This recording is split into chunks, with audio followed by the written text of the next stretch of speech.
Pete the Hipster King here from the Hairy Game Lords. Tonight we have been playing this Clash of Minds, Holmes versus Moriarty.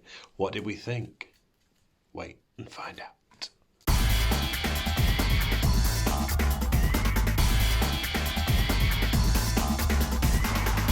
So then, Clash of Minds, what did we think? Well, I absolutely love this. I haven't played many two-player games, but this one was absolutely brilliant.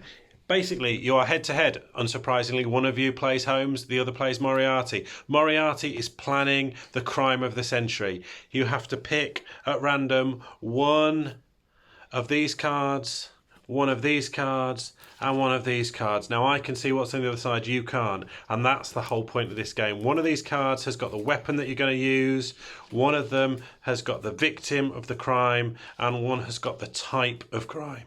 So Moriarty knows exactly which cards are in which place. He knows where the crime is, where the victim is, and where the weapon is even.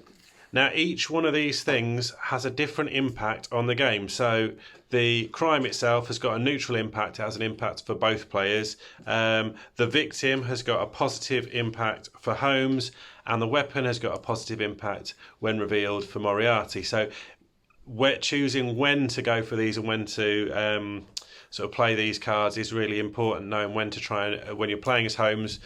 But the downside is you don't know which one is which. Moriarty does, but as Holmes you don't. So you're trying to solve the crime, but I got to a point where I thought I managed to solve part of the crime, and I'd really battled to get it. I'd used a lot of my cards to be able to flip the card, and then it just added time to the clock.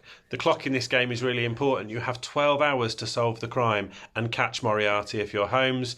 If you get past 12 o'clock and the crime hasn't been solved, Moriarty gets away with the crime. An absolutely brilliant game. The kind of working out what the other person is doing, yet trying to work out how best to attack each of the different sections. There are only 3 things that you're trying to beat your opponent on, but each time the use of your cards it's really difficult, really tactical, trying to work out which ones to play when. Really thinky game, required a lot of tactical play. It was close, but I got beaten by Moriarty in the end, and I'll let Dave the Grey tell you a little bit more about how he did that. Whoa, Moriarty here. No, it's Dave the Grey. Sorry, I just misled you wildly. As a two-player game, this is absolutely awesome. I really, really enjoyed it. Helps, obviously, that I won.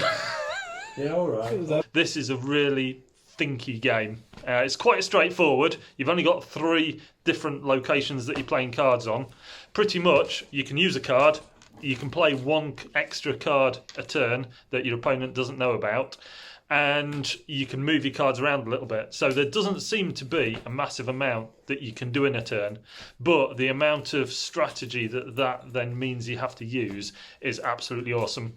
I can also see that the more you play against one person, the more you'll get to know their tactics, so they'll have to change their tactics every time you play, so you're not just playing the same game over and over.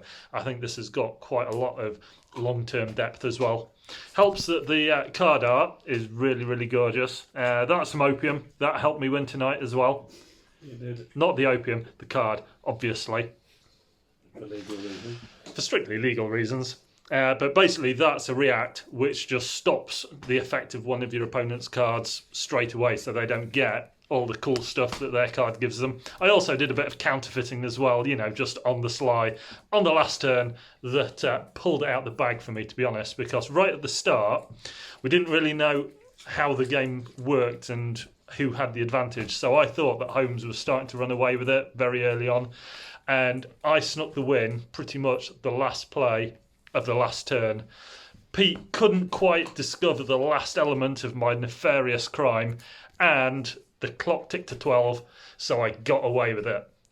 Really, really good game. I thoroughly recommend you check it out. I think this is definitely one that I'll be getting. Absolutely awesome. Can't recommend it enough.